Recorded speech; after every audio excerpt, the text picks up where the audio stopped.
됩니다. 어제 우리가 봤던 것처럼 예수님에 대한 사람들의 관심과 인기가 정점을 찍고 있습니다. 예수님께서 나사로를 살리신 그 표적, 그 전에 물론 병자를 고치시고 귀신을 쫓아내셨던 다른 표적도 있었지만 이 죽은 자를 살리신 이 나사로의 표적은 훨씬 큰 효과를 나타냈던 것이 분명합니다. 이제 예수님은 이스라엘에서 가장 유명한 사람, 가장 영향력 있는 존재가 되었습니다.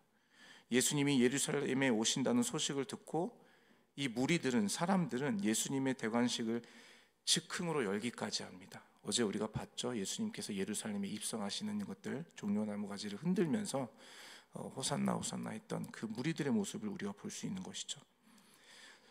죽은 자를 살릴 정도의 능력이라면 로마의 속국으로 핍박을 당하고 있는 이스라엘을 구원해낼 충분한 능력이 있다고 믿는 것이죠.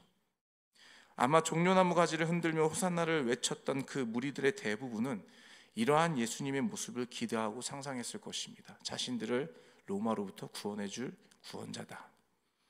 물론 예수님은 이 무리들이 생각하는 것처럼 이스라엘의 독립, 그 정치적인 독립을 위해서 자신의 능력을 발휘하실 생각이 전혀 없었음에도 말입니다.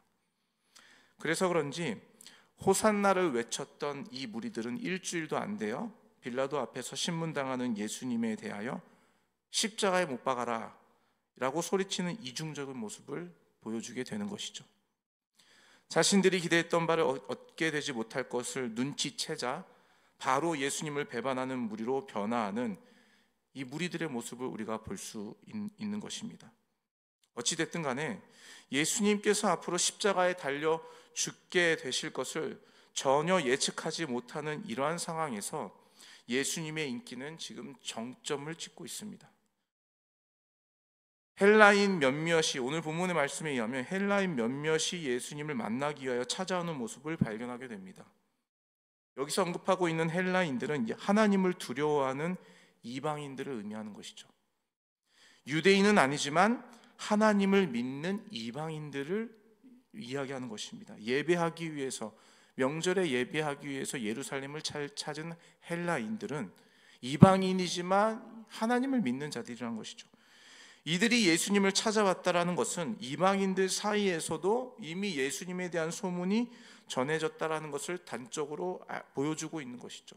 그만큼 예수님에 대한 인기와 소문이 이스라엘과 유대 지역을 넘어서서 엄청난 정점을 찍고 있다는 것을 우리가 알 수 있다는 것입니다. 그렇게 예수님을 만나기 원하는 이 헬라인들의 요청에 대하여 예수님은 23절에 이렇게 대답을 하고 계십니다. 인자가 영광을 얻을 때가 왔도다. 예수님의 이 대답은 되게 굉장히 의미심장한 뜻을 담고 있죠. 바로 십자가에 달려 죽음을 당하실 때가 가까이 왔다라는 것을 의미하고 있는 것을 우리가 잘 알고 있습니다. 지금까지 예수님은 자신을 적극적으로 드러내거나 나타내려는 것보다 오히려 자신을 숨기려 하셨습니다. 그 이유는 바로 십자가의 때를 위해서 기다리고 계셨기 때문이죠.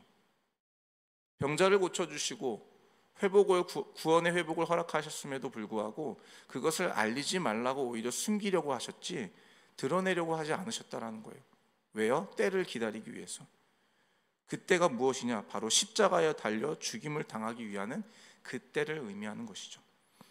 예수님은 처음부터 십자가의 때를 위해 이 땅에 오셨습니다. 오늘 본문의 27절의 말씀에 의하면 마지막 부분에 이렇게 말씀하고 계세요. 내가 이를 위하여 이때에 왔나이다. 이를 위하여 이때에 왔나이다. 병을 고치시고 귀신을 내쫓으시며 연약한 자를 돌보시는 것도 물론 예수님의 사역입니다. 제자들을 부르셔서 하나님 나라의 비밀을 가르쳐 주시는 것도 예수님의 사역이었습니다. 그런데 이 모든 것보다 가장 중요한 예수님의 사역, 예수님께서 친히 인간의 몸을 입고 이 땅에 오신 그 직접적이고 본질적인 그 이유는 바로 십자가에 달려 죽으시기 위함이라는 것을 우리가 알 수 있는 것이죠. 죄인을 위해 십자가를 지시고 죽으심으로 모든 죄의 문제를 해결하시기 위해 사망이라는 영원한 심판을 면할 수 없는 인간에게 그 구원의 길, 생명의 길, 소망의 길을 열어주시기 위해서 이 땅에 오셨다라는 것입니다. 예수님은 지금 그때가 임했다라는 것을 나타내고 계십니다. 우리는 이것을 흔히 우리들의 언어로 이렇게 얘기하죠. 복음이다. 우리 기독교적인 언어, 종교적인 언어라고 할 수 있지만 우리들의 언어로 이것을 우리는 복음이라고 이야기합니다. 십자가의 사건은 복음의 절정입니다. 그러면서 예수님은 오늘 본문의 말씀을 통해서 이 복음의 가장 중요한 핵심을 가르쳐주고 계십니다. 오늘 그 부분을 저와 여러분이 함께 나누기를 원하는데요, 오늘 본문의 24절과 25절의 말씀을 같이 한번 읽어볼까요? 24절과 25절 시작. 내가 진실로 진실로 너희에게 이르노니 한 알의 밀이 땅에 떨어져 죽지 아니하면 한 알 그대로 있고 죽으면 많은 열매를 맺느니라. 자기의 생명을 사랑하는 자는 잃어버릴 것이요 이 세상에서 자기의 생명을 미워하는 자는 영생하도록 보전하리라. 아멘. 24절과 25절은 이 복음의 숨겨진 비밀을 보여주고 있는 아주 중요한 말씀입니다. 한 알의 밀이 땅에 떨어져 죽어야 열매, 곧 생명을 얻는다고 말씀하십니다. 자기 생명을 미워하는 자가 영생을 얻게 된다고 말씀하십니다. 이 두 구절이 말씀하는 핵심은 생명은 죽음에서부터 시작된다라는 것이에요. 생명은 죽음에서부터 시작된다. 이것이 복음의 숨겨진 비밀이며 핵심입니다. 앞에서 잠시 나눴지만 무리들은 예수님에 대한 기대가 있었어요. 예루살렘에 예수님이 입성하실 때 호산나를 외치고 있었던 그 무리들은 예수님에 대한 기대감이 있었습니다. 기적을 행하시는 예수님을 보면서 자신들의 오랜 수건이었던 이스라엘의 해방을 기대하고 있었습니다. 눈에 보이는 당장의 현실 세계에서 해방을 간절히 원하고 있었던 것이죠. 그러나 예수님은 눈에 보이는 현실의 속박보다 더 중요한 해방을 위해 오셨다라는 것이에요. 바로 영원한 사망으로부터의 해방을 위해 오셨다는 것입니다.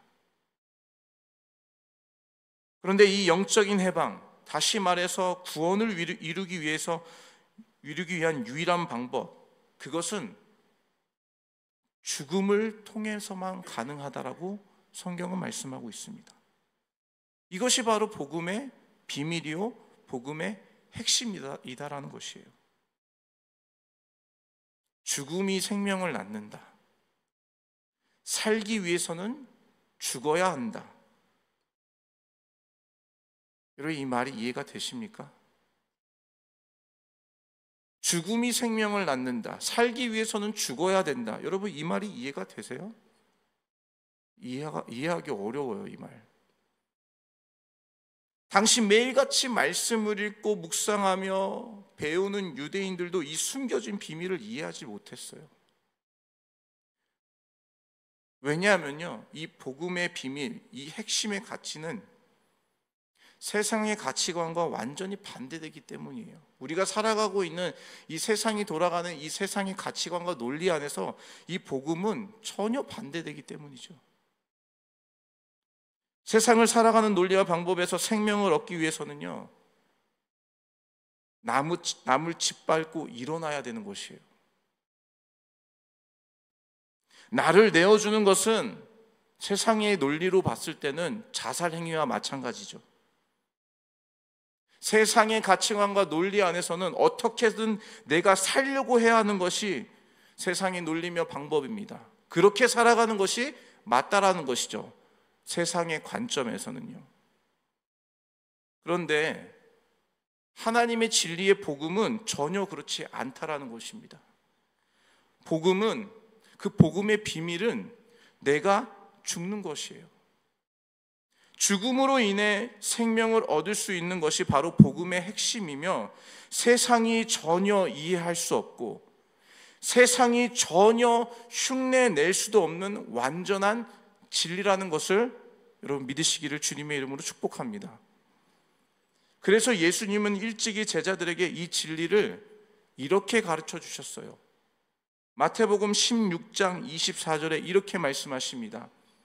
이에 예수께서 제자들에게 이르시되 누구든지 나를 따라오려거든 자기를 부인하고 자기 십자가를 지고 나를 따를 것이니라.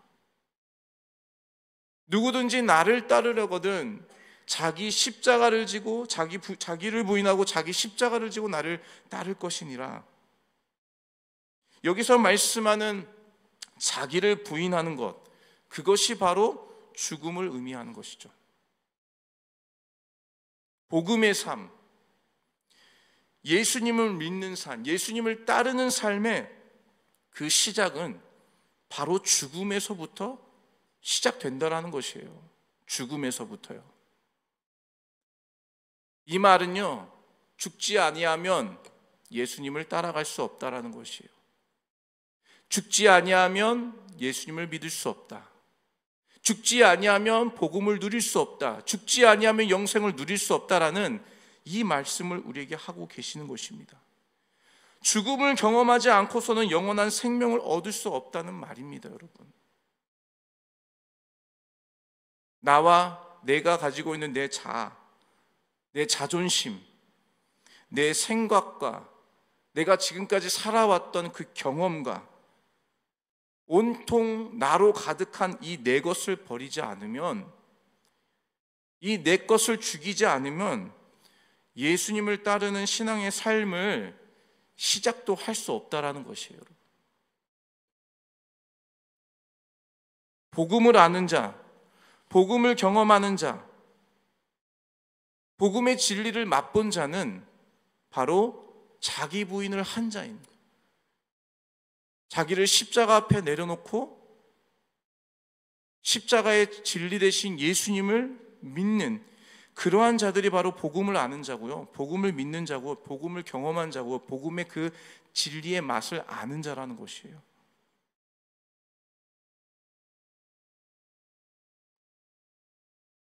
단순히 누군가가 읽어주는 영접 기도문을 따라 읽었다고 얻게 되는 것이 복음이 아닙니다. 그렇게 간단히 이루어지는 게 아니라는 것이에요.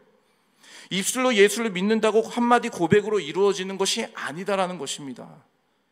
삶 가운데 철저히 나 자신을 죽이고 십자가 앞에 내 자아를 내려놓고 진리 되신 그 십자가의 도를 믿으며 따라가는 그 삶이 바로 복음을 아는 것이고요, 예수님을 믿는 삶이라는 것이에요. 세상의 가치관을 내려놓지 않으면 결코 따라갈 수 없는 것이 예수를 믿는 삶, 예수를 따르는 삶이라는 것을 성경은 우리에게 분명하게 말씀해 주고 계시다라는 것이에요. 복음을 알고 복음을 경험하는 것은 매 순간 살려고 발버둥치는 내 자아를 죽이고 오직 예수 그리스도, 그분의 사랑과 은혜로 살기로 끊임없이 내 안에서 결단하며 내 자아와 싸우며 살아가는 삶이 바로 복음을 알고 그 복음을 경험한 자의 삶인 줄로 믿습니다. 그런데 여러분, 죽지 않으려고 해요. 우리는 죽어야 시작이 되는데 죽어 본 적이 없어요. 내 걸 내려놓은 적이 없다고요. 십자가 앞에 온전히 내 거를 완전히 다 쏟아붓고 내려놓은 적이 없어요. 그러면서 예수님을 따르려고 해요. 도저히 따라갈 수가 없습니다. 진리의 말씀이 우리에게 분명히 그걸 얘기해 주고 계시거든요. 죽어본 적이 없으니 생명을 간절히 원하지도 않아요. 정말 죽었다 깨어난 사람은 그 생명의 귀함을 알죠. 죽었다 깨어난 사람은 지금 살아가고 있는 이 호흡하고 있는 것에 대한 감사와 은혜가 이 가슴 깊은 곳에서 일어나게 마련이죠. 그런데 죽어보지 않았으니 영생에 대한 소망, 지금 내가 숨을 쉬고 살아가는 것에 대한 하나님 앞에 드리는 감사에 대한 감격이 우리 안에 없다라는 것이에요. 왜요? 진짜 죽어보지 않았기 때문이죠. 내 자아를 내려놓지 않았기 때문이죠. 자기 부인을 해본 적이 없기 때문이죠.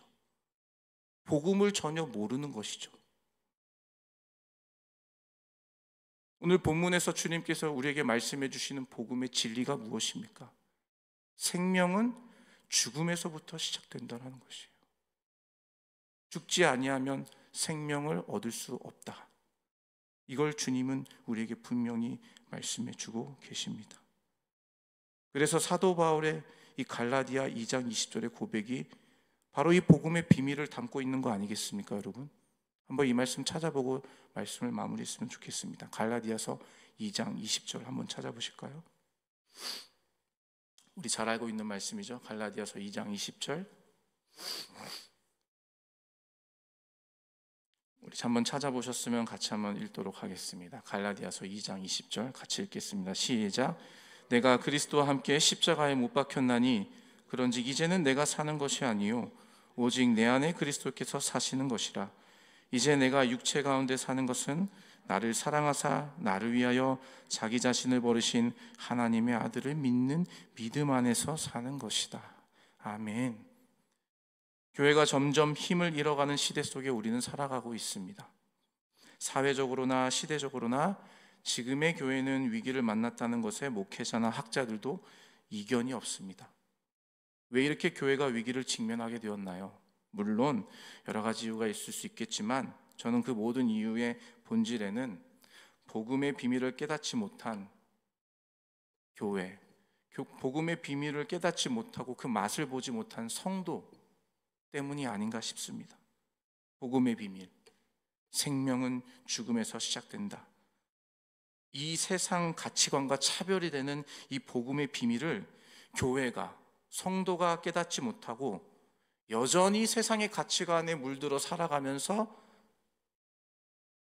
종교 생활을 하고 있는, 흐리멍텅한, 차갑지도 않고 뜨겁지도 않은, 양다리를 걸치고 있는 그러한 모습 때문에 교회가, 그리스도인들이 점점 시대 속에서 힘을 잃어가고 있고 빛으로가 아닌 어둠의 투영이 되어서 어둠과 섞여 살고 있지 않는가라고 생각하게 되는 것입니다.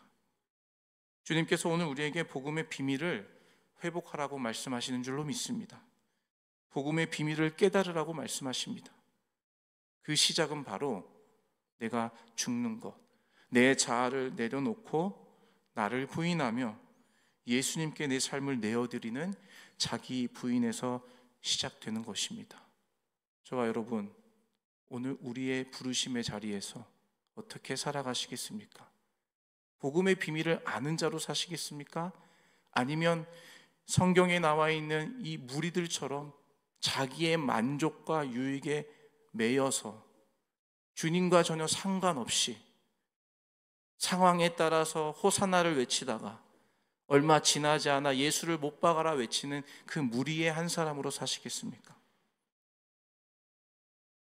간절히 바라기는 저와 여러분이 이 복음의 비밀을 소유한 그러한 자들로 살아가시기를 예수님의 이름으로 축복합니다. 우리 믿음의 공동체인 넘치는 공동체가 이 복음의 비밀과 맛을 아는 이 생명의 공동체가 되시기를 존귀하신 예수님의 이름으로 축원합니다.